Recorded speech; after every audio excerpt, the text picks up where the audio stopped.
Dr Guillaume Pourchet, je suis chirurgien de l'obésité et également responsable du centre de prise en charge de la maladie obésité à l'Institut Montsouris.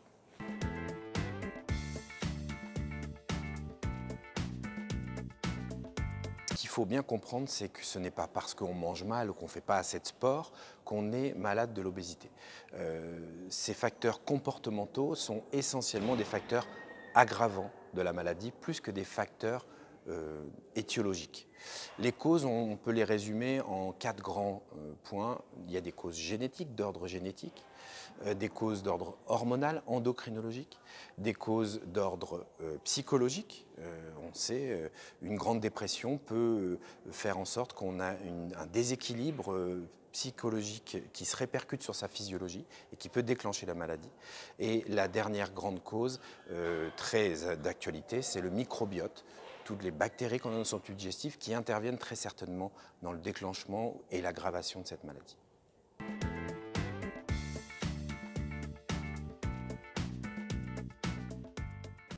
Alors, la chirurgie de l'obésité, c'est une chirurgie qui a pour vocation de traiter les personnes qui souffrent de maladies obésité. 3 grandes techniques sont aujourd'hui disponibles en France. La première qui est l'anneau gastrique, la deuxième qui est le bypass, c'est-à-dire qu'on fait un court-circuit entre l'estomac et l'intestin. La troisième qui est la sleeve gastrectomie, en réduisant la taille de l'estomac pour transformer l'estomac en un tube, tout en enlevant la partie de l'estomac qui est, entre guillemets, déréglée. Alors, la chirurgie de l'obésité est destinée à des patients qui souffrent de maladies obésité et qui sont dans un certain cadre bien défini par la Haute Autorité de Santé, c'est-à-dire un indice de masse corporelle supérieur à 35 avec déjà des signes d'atteinte sur le corps de la maladie, c'est-à-dire de l'hypertension, du diabète, des problèmes respiratoires, des problèmes hépatiques, etc. Mais également les cancers, parce que l'obésité est un facteur de risque du cancer. Le deuxième critère est un IMC, un indice de masse corporelle supérieur à 40 d'emblée. Il y a des critères d'âge pour se faire opérer. En France, aujourd'hui, on considère qu'entre 18 et 65 ans, on est dans le cadre. Il y a des possibilités dès l'âge de 15 ans pour des enfants suivis par des équipes pédiatriques spécialisées en situation de grand danger, de grande maladie obésité, et des possibilités sont réelles. Plus âgés, beaucoup de choses sont en cours. Probablement que passé 65 ans, passé 70 ans, il y a un intérêt à faire ce type de chirurgie, mais il y a aussi des risques et il faut les évaluer.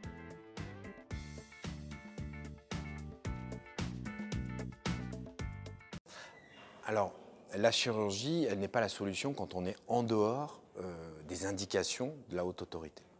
Il peut y avoir des contre-indications à la chirurgie. Les contre-indications, il y en a finalement relativement peu, mais il y a des situations de maladies psychiatriques évolutives qu'il ne faut surtout pas le faire. Il y a des personnes en grand danger où une anesthésie, une chirurgie est également plus risquée que de ne rien faire. Je crois que c'est ça qui résume les choses, c'est que un patient qui n'est pas prêt, qui n'a pas fait le parcours préopératoire comme il faut, ne doit pas être opéré. Aujourd'hui, on a un certain nombre d'études qui prouvent que quand on n'est pas prêt, le résultat est beaucoup moins bon. Il y a beaucoup de récidives, des résultats moins bons sur le poids et un vécu, bien sûr, très difficile. Et la chirurgie fait encourir des risques, bien sûr, aux patients. Des risques de dénutrition, des risques de carence dans certaines vitamines.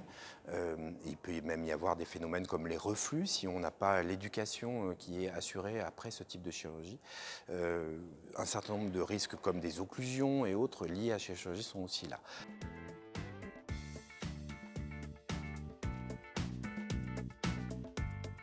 Un certain nombre d'études ont prouvé son intérêt, notamment sur la survie. C'est environ 30 à 40% de réduction de la mortalité quand on se fait opérer sur une période de 10 ans.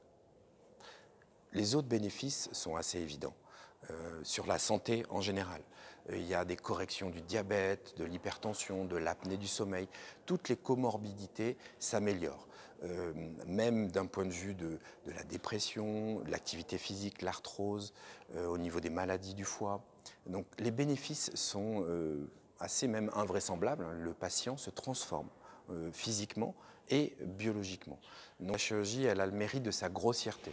C'est-à-dire que c'est un système agressif qui va modifier l'anatomie en profondeur et la physiologie.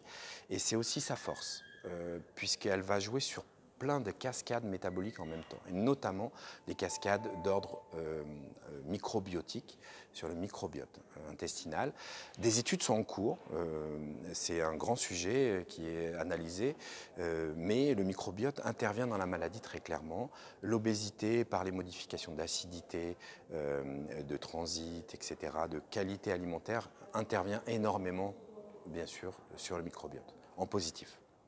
Après une chirurgie, un certain nombre d'études l'ont prouvé, notamment l'étude suédoise a mis en évidence qu'une chirurgie permettait de faire disparaître dans 80% des cas l'apnée du sommeil, dans près de 70% le diabète, la tension dans plus de 65%. Tout ce qui est des conséquences de la maladie obésité s'améliore à tous les niveaux.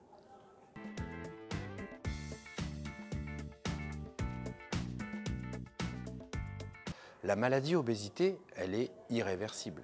Une personne qui a ce problème d'obésité, maladie, sera malade toute sa vie.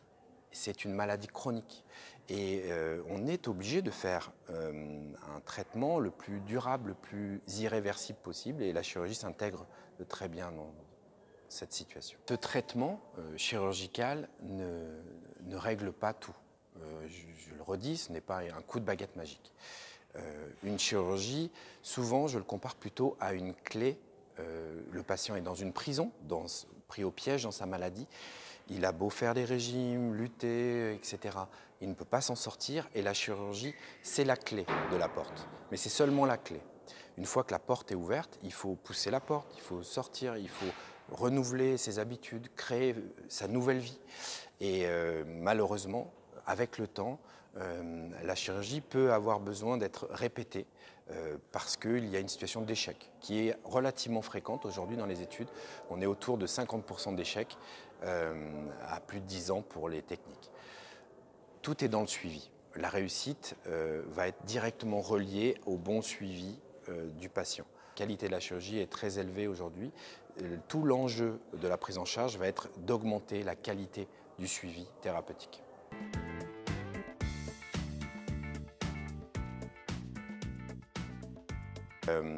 Dans notre équipe aujourd'hui, à l'Institut Montsouris, on réalise en moyenne plutôt 1 an de préparation avec une hospitalisation de plusieurs jours où on fait un bilan de santé, où les patients ont des ateliers avec la psychologue, avec la diététicienne, avec un coach sportif, avec le rôle du patient expert qui est très important pour nous.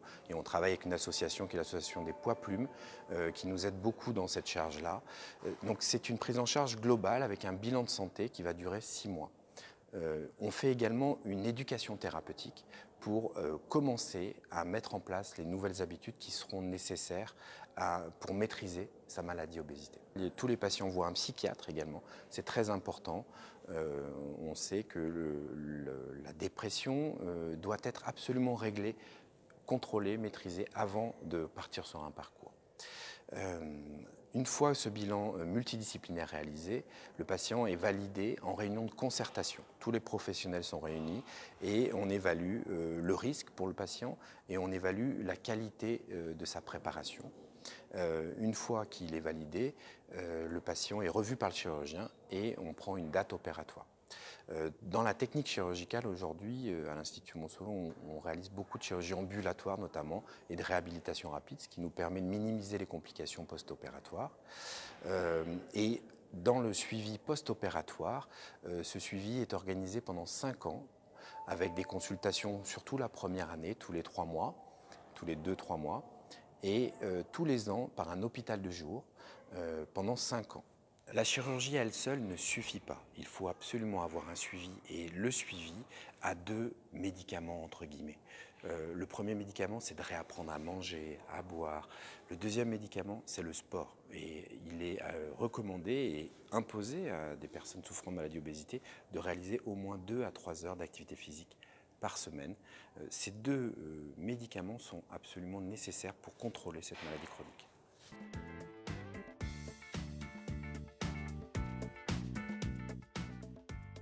Le rôle du médecin traitant est crucial. Comme toutes les maladies chroniques, le médecin traitant est le correspondant, le premier correspondant et le premier qui va voir le patient et assurer son suivi sur le long terme.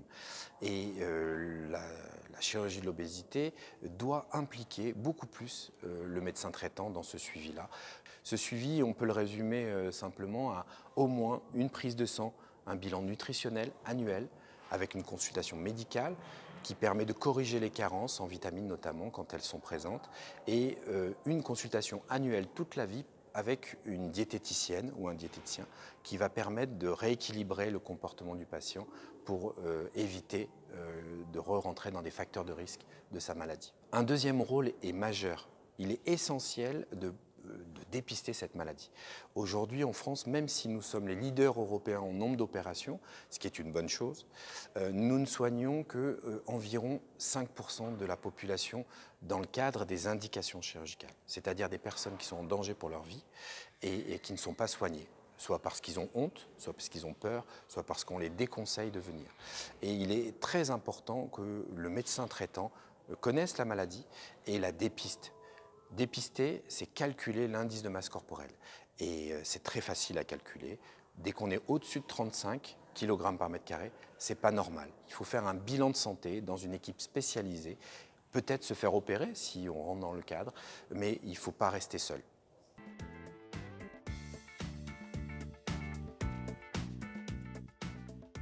Enfin, je crois qu'il faut aussi voir ce problème d'obésité sévère et morbide, donc c'est une obésité de stade élevé, comme une véritable maladie et qui est aussi malheureusement encore un tabou de société. C'est le dernier tabou de nos sociétés, le regard qu'on porte sur ces personnes-là, et même certaines études le mettent en évidence aujourd'hui, un facteur aggravant. Notre regard sur ces patients-là, qui souffrent d'une maladie, une vraie maladie, qui n'est pas de leur faute, est absolument essentiel.